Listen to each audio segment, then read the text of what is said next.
Stock market trading career कैसा होता है। हर कोई स्टॉक मार्केट को ट्रेडिंग करियर बनाना चाहता है।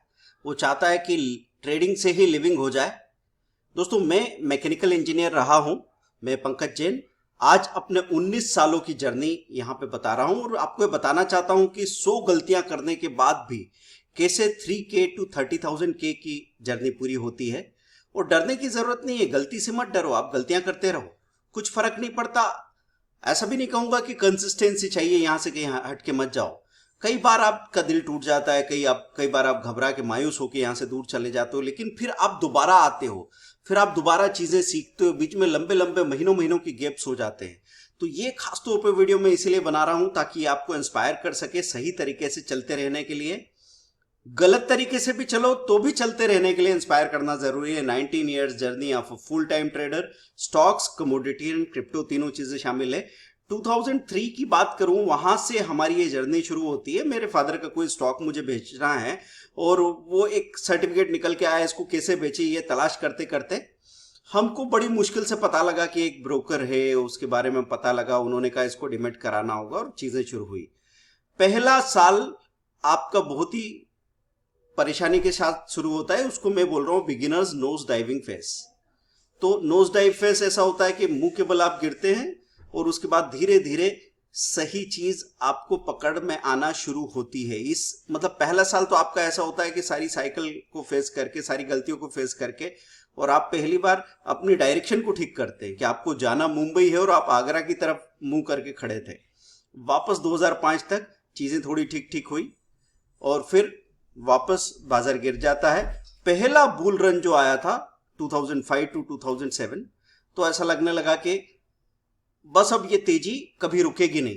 पहले हमने ऐसा देखा कि 7,000 10,000 का लेवल है सेंसेक्स का, फिर लोग हंस रहे हैं कि अब 20,000 हो जाएगा। सचमुच में सेंसेक्स 21,000 पे गया। 15,000 तो सारे लोग डरने लगे थे, लेकिन वो 21,000 तक गया। 2008 जनवरी में, 21 जनवरी, 22 जनवरी, 2 दिन लगातार नेगेटिव लोअर सर्किट लग गया और उसके बाद में ऐसा लगा कि नहीं, चीजें ठीक है, क्योंकि एक डेड किट बाउंस आता है। वहां पे बड़ा सा लोअर सर्किट लग गया, फिर भी आपको ठीक ठाक लेवल दिख रहे हैं स्टॉक्स के, और नुकसान तो हुआ है लेकिन ऐसा दिख रहा है कि बाजार चलता रहेगा, अभी कोई बड़ी बात नहीं है। डेड किट बाउंस की वजह से वापस थोड़ा ऊपर आया बाजार, फिर 9 से लेके 12 तक उसने बॉटम दिखाया। अब आप सोचिए दोस्तों, लगातार 3 साल तक आपने जो पैसा लगाया है वो पहले आधा, फिर 1/4, फिर 10-15% दिखे और वहीं पड़ा रहे, तो कितनी बड़ी बात होती है। ये प्रोलॉन्ग साइलेंस आ जाती है, यहाँ पे सन्नाटा हो जाता है, बिल्कुल कोई नाम ही नहीं ले रहा शेयर बाजार का। उसका नाम लेने से भी, जैसा अभी आप देख रहे हैं ना क्रिप्टो में जो हाल हुआ है। और उस वक्त हमने M6 कमोडिटी के बारे में जानना शुरू किया। उसके पहले अगर कोई हमसे कहता था गोल्ड सिल्वर कॉपर में ट्रेड करो, मैंने कहा नहीं, ये सब बेकार चीज है। यहाँ कम से कम आपको ये तो शेयर मार्केट है, इसको तो आप जानते हो, वो तो सट्टा है। आप 50 नहीं, पता नहीं कौन कौन तरह के प्रोक्रेस्टिनेशन में फंसे होते हैं, पर जब समय आता है, मजबूरी होती है, तो आप सीखना मजबूरी में शुरू करते हो। उसके बाद में 2013-14 का टाइम आता है जहां पे पहली बार साइकिल कंफर्मेशन होता है। मतलब वहां पे स्टॉक मार्केट का कोई नाम नहीं ले रहा था। आप देखिए मेरे शुरू के सारे वीडियोस कमोडिटीज के हैं।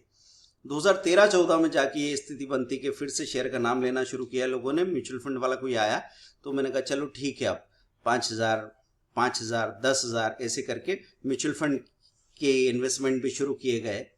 एक बार यहाँ साइकिल कंफर्मेशन, मतलब जो शेयर आपके सामने 400 रुपए से 100 रुपए होके वापस 400, 500, 600 हो रहा है, तो आपको पता लगा हाँ सचमुच ऐसा होता है। लेकिन ये बहुत अनोखे तरीके से होता है। ऐसा नहीं है कि 400 का नीचे 100 जाने के बाद में 6 महीने बाद 200, फिर 6 महीने बाद 300 हो रहा था। ऐसा नहीं हो रहा था। 3-3.5 साल तक वो 150 होने को राजी नहीं था और अगले 6 महीने से लेकर 12 महीने में वो 500 रुपए भी हो गया। तो ये साइकिल जब ऐसे कंप्लीट होता है तब आपको पता लगता है कि नहीं, मार्केट के साइकिल के बारे में जो बात होती थी वो सही है। फिर क्रिप्टो का वहां पे बात शुरू हो गया था 14, 15, 16 में। मतलब देखिए 2010 से आ गया, लेकिन धीरे धीरे धीरे धीरे आप तक नाम पहुंचता है। तो मैं क्लास ले रहा हूं, किसी दिल्ली के स्टूडेंट ने मुझे कहा सर 35,000 का बिटकॉइन मिल रहा है, 2 बिटकॉइन लेके रख ले। हमने कहा हाँ ठीक है, लेकिन उस वक्त बहुत मुश्किल था कि आपको एक डिजिटल लॉकर चाहिए होता जिसमें आप अपनी होल्डिंग रख सकते थे, और बड़ी कॉम्प्लिकेटेड सी प्रोसेस थी। तो मन में राजी होते हुए भी वो चीज़ हम नहीं कर पाए। और फिर हमने क्रिप्टो के पिक्स देखे। यहाँ पे पूरी दुनिया क्रिप्टो क्रिप्टो करने लगी। 15 से 25 या 30 साल की एज के जितने यंगस्टर्स थे वो बिटकॉइन इथेरियम के अलावा कोई बात नहीं कर रहे थे। तो क्रिप्टो का ऐसा पिक आया कि उसके आगे सारे बाजार, कमोडिटी मार्केट हो, स्टॉक मार्केट, सब फीके लगने लगे। और 2020 की बात करें तो कोविड का क्रैश देखने को मिला, और ऐसा लगा कि अब तो पता नहीं कब जाके आएगी वापस तेजी। और इतनी तेज रिकवरी कोविड की सेकंड और थर्ड वेव के होते हुए भी आई कि वो सारे दुनिया देखती रहेगी। और यहाँ पे आके तीसरी बार में आप आउट ऑफ फियर होते हो फाइनली। आपका डर इसलिए खत्म नहीं होता कि आपके लॉस रिकवर हो गए, इसलिए खत्म नहीं होता कि हर वक्त आपके फैसले सही थे। आपको ये बात समझ में आ जाती है कि बहुत डरते रहने से भी आप मरने से नहीं बच पाओगे, इसलिए लड़ो। तो आप आगे जाते हो, चीज़ों में निर्णय लेना सीख जाते हो। मार्केट मार मार के आपको निर्णय लेना, डिसीजन लेना सिखाता है। और धीरे धीरे रिस्क से गुजरते गुजरते आप में एक पेशेंस डेवलप होता है, और जैसे ही वो पेशेंस डेवलप होने लगता है पैसा मिलने लगता है। तो कोविड का जब डर खत्म हुआ उसके बाद में यहाँ पे फिर से एक नया हाई बनाया बाजार ने, और फिर लगा कि अब तो कोई खतरा है नहीं। तो यहाँ पे तो हर 4-6 महीने में कोई नया रीजन आ जाएगा।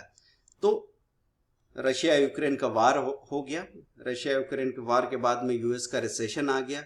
यूएस के रिसेशन की बात चली रही थी, तो फेडरल बैंक अपना इन्फ्लेशन सारा कंट्रोल करने के लिए उसके कुछ इस तरह के इंटरेस्ट रेट वगैरह में बदलाव आए कि बाजार वहां से करेक्शन दिखा रहा था। और फिर कोविड की एक अगले वेरिएंट की बात होने लगी, तो बाजार ने फिर से एक अच्छी खासी गिरावट दिखा दी। तो दोस्तों यहाँ पे बार बार एक जैसी चीज दोहराई जाती है, लेकिन वो भी एक गैप के बाद। कंफ्यूजन होता है। जितना लंबा पिक्चर आप देखेंगे, ये कोई सिंपल सा फार्मूला यहाँ काम नहीं करेगा, यहाँ एक कॉम्प्लेक्स चीज हुई है। तो 3K से लेके 30,000 K का हमारा जो जर्नी है, हम बहुत ज्यादा मनी माइंडेड रहे भी नहीं। देखिए, मुझे स्टॉक मार्केट हो या यूट्यूब है, दोनों तरफ से मुझे चाहिए थी अपनी पर्सनल फ्रीडम। तो मैंने अपनी पर्सनल फ्रीडम को एंजॉय किया। मैंने अपनी ज़िंदगी को वैसे जीने की कोशिश की कि हाँ, मैं आज़ाद हूँ, अपने तरीके से 2 घंटे दिन में काम करूँ, अपने तरीके से अपने शॉर्ट्स और टी-शर्ट पहन के घूमता रहूँ बीचेस पे, जिन लोगों को मैं पसंद करता हूँ उनके साथ वक्त गुजारूँ। ये सब कुछ पॉसिबल होगा। उसके बावजूद दोस्तों ये इस तरह का ग्रोथ देखने को मिलता है। तो आपको डरने की कतई ज़रूरत नहीं। बीच में कई ऐसे समय आए थे जब हम स्टॉक मार्केट्स में लंबी डिसकंटिन्यूटी बन गई। जैसे मैंने यहाँ पे आपको बताया था 10, 11, 12 का टाइम। कौन से स्टॉक्स कहाँ पड़े हैं, हम म्यूचुअल फंड की होल्डिंग अच्छे से एक लिस्ट बनाते थे, लेकिन बाजार इतना नीचे था कि कोई भी आदमी तेजी की बात नहीं करता था। तो ऐसे में वहां पे जो स्टॉक की लिस्ट बनी थी म्यूचुअल फंड की, small cap mid cap mutual fund की होल्डिंग देखते हुए, बाद में 3 साल बाद दिख रहा था कि अगर उनमें पैसा लगा पाते हम हिम्मत करके, तो 10-10 गुना 20-20 गुना पैसा तो 2 साल में हो जाने वाला था। तो जब कोई आपको यहाँ पे शाबाशी देने नहीं आ रहा है, कोई भी आपको भरोसा दिलाने नहीं आ रहा है, उस वक्त वो सबसे अच्छा मौका हो सकता है इन्वेस्टमेंट का। तो आपको हर वक्त एक कैलकुलेटेड जोखिम उठाने की जरूरत होती है। और जब पूरी दुनिया भरोसा दिलाने आ रही है और बार बार पिक के पास में लगता है कि अब तो कोई खतरा नहीं, अब तो भागेगा निफ्टी, अब तो भागेगा सेंसेक्स, तब दोस्तों मुंह के बल गिरता है आपका पोर्टफोलियो, और वो झटका बर्दाश्त करना मुश्किल हो जाता है। तो ये जो रेगुलर लेवल पे पूरी जर्नी आप देख रहे हैं, इसमें आपको देखना है कि पहला बुल रन आता है, फिर बाजार गिरता ही गिरता है, उसके बाद में दोबारा बुल रन आने में टाइम लग जाता है। तो 10 साल पहले कितने भी बड़े बड़े इन्वेस्टर जिनका 1000 करोड़ का भी पोर्टफोलियो होगा, आपको पता लगेगा कि 10 साल तो उनके इस चीज पे यकीन होने में निकल गए। कोई भी कैरियर में उस कैरियर की ऊंचाई, उसकी अल्टीमेट पॉसिबिलिटी का यकीन करने में आपको सालों गुजर जाते हैं। और फिर जब आपको सेल्फ कॉन्फिडेंस आता है तो फिर आपको रोकने वाला कोई नहीं मिलता। दोस्तों, ये कंपाउंडिंग की बात है।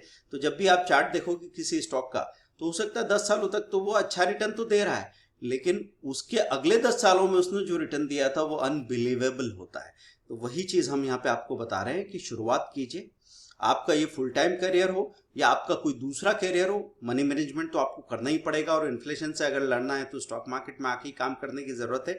और बाकी आंख कान खुले रखो, क्योंकि बाकी सारी चीजें, करेंसी आप देखते हो, कमोडिटी और क्रिप्टो देखते हो, तो ये सब चीजें इंटरकनेक्टेड है, सब एक दूसरे को समझने में मदद करती है। तो सीखते जाओ। सीखने का तो नकद मजा है, पैसा बाद में मिलेगा ये तो बात का ही नाम है, लेकिन सीखना तो अपने आप में एक अल्टीमेट चीज है